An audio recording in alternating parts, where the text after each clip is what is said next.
Buenas a todos. Hoy vamos a conocer un poco sobre los tipos de contratos mercantiles que existen en nuestra legislación actual.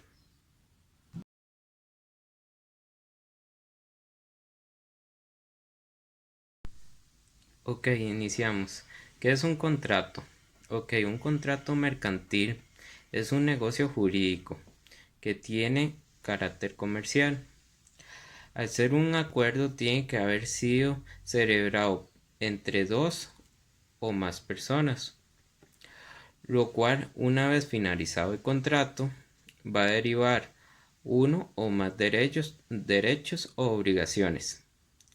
Para que un contrato sea calificado mercantil, debe regir sobre los actos de comercio definidos en la legislación aplicable según el país correspondiente. Ok, continuamos con la siguiente consulta. Vamos a explicar cada contrato de la lectura número 4. Iniciamos con el contrato de préstamo mercantil. Este es un contrato por el cual uno de los contratantes se obliga a transferir la propiedad de una suma de dinero y el otro se obliga a devolverlo en la misma especie. El artículo 495 del Código de Comercio estipula que el préstamo se reputa mercantilmente cuando sea otorgado a título honoroso. Continuamos con el contrato de fianza. Fianza es cuando se da una celebración de un contrato, una de las partes resulta acreedora de la otra y el cumplimiento de los deberes depende de su solvencia. Muchas veces para garantizar esa solvencia se pide una fianza. El acreedor puede ofrecer las siguientes garantías. Entre esas están las reales, que puede gravar un bien del deudor con un derecho real de hipoteca o prenda, y las personales, que pueden ampliar la responsabilidad del contrato hacia otras personas por si falla el deudor, otra persona pueda responder. Continuamos con el contrato de prenda mercantil. La prenda mercantil es un derecho real constituido sobre un bien inmueble para garantizar el cumplimiento de alguna obligación. Él está regulado en nuestro Código de Comercio según el artículo 530. El contrato de depósito mercantil es un contrato por el cual el depositario se obliga hacia el depositante a recibir una cosa que éste le confíe y le guarda para restituirla cuando lo pida el depositante. Las obligaciones del depositario son conservar la cosa y restituirla, y las obligaciones del depositante serían retribuir e indemnizar por los daños.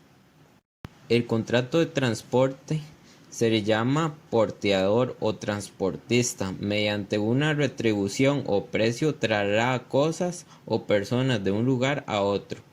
Entre los elementos personales se destaca el porteador o transportista, que es la persona que se obliga a ejecutar el transporte, el cargador o dueño, que es el remitente o la persona que entrega al portador las cosas para su transporte, y el consignario, que es la persona a quien va dirigida la cosa o objetos de transporte.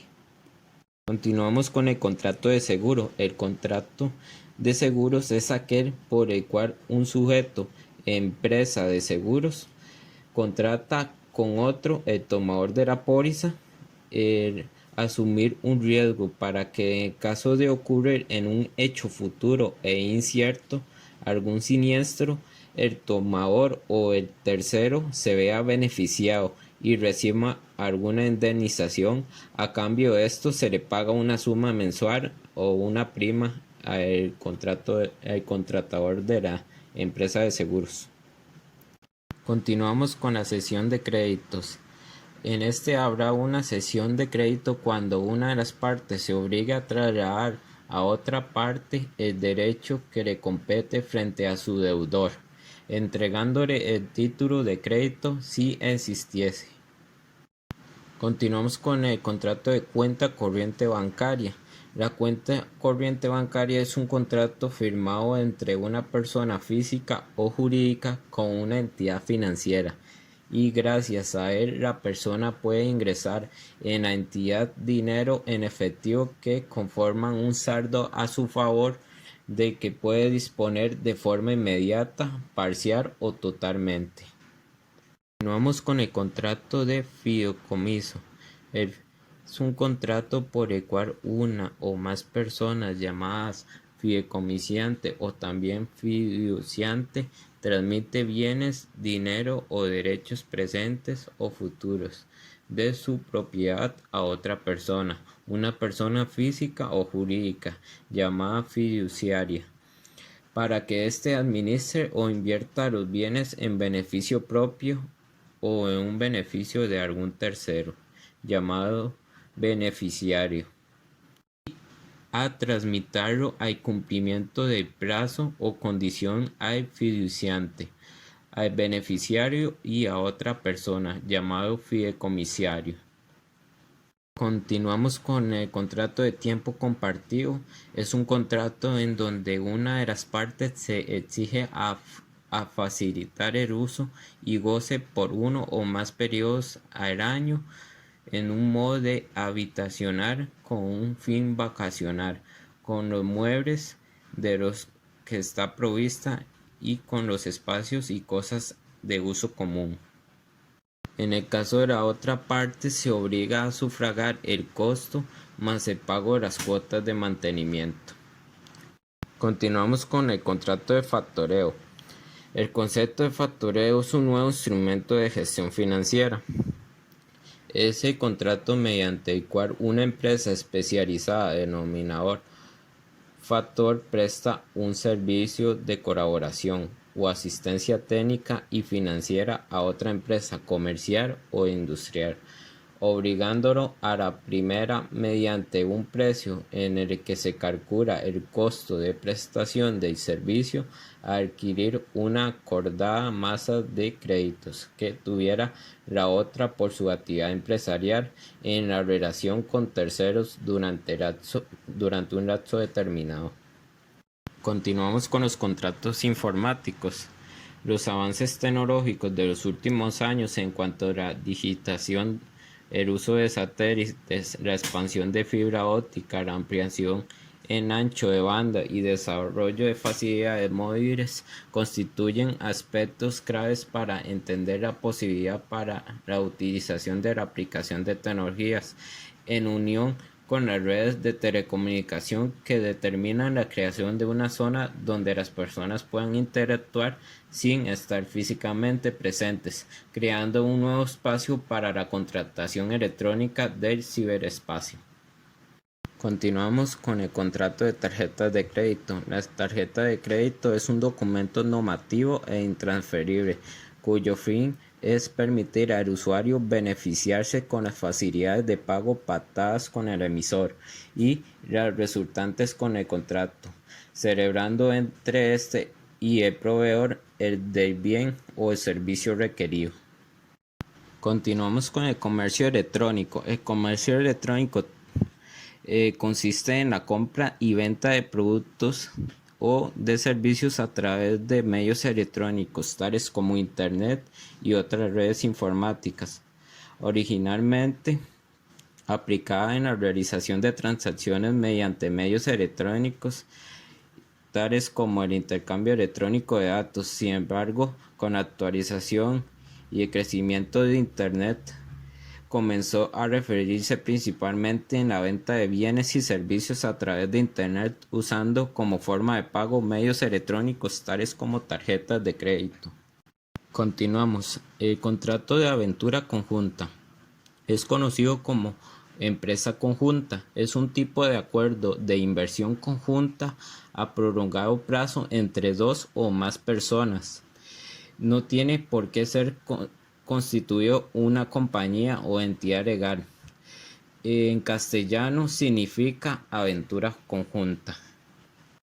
Continuamos con el consorcio. El consorcio es un contrato atípico y de escasa legislación de nuestro país, definido como es una forma de asociación en la que dos o más empresas se reúnen para actuar unidas bajo una misma dirección y reglas comunes, aunque conservando su personalidad e independencia jurídica.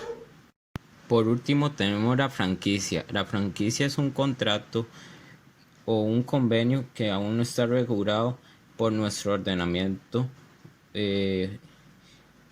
y es un contrato de concesión mercantil en el cual el empresario concede llamado franquiciante que se le obliga a dar a un empresario concesionario denominado también como franquiciado la distribución de sus productos o servicios o la utilización de sus marcas y licencias o sus espacios físicos exclusivos. En contraparte, recibe una retribución denominada Rent como royalty. Esta puede constituir en un precio o un porcentaje fijo en una serie de ventajas indirectas que benefician sus rendimientos y su posición en el mercado.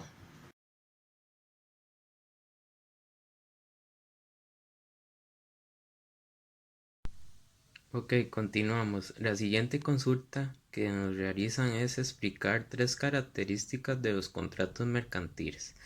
Ok, como número uno, podemos indicar que los contratos mercantiles están regulados por el Código de Comercio y el Código Civil. Como segunda característica, podemos indicar que el objeto o servicio de contrato siempre sea lícito y que no quiere las leyes vigentes sobre la legislación actual. Y como última parte o tercer característica podemos indicar que las partes contratantes tengan la capacidad legal para poder ejercer por sí mismos sus derechos, ya que como principio fundamental de cada contrato es que haya un convenio entre ambas partes.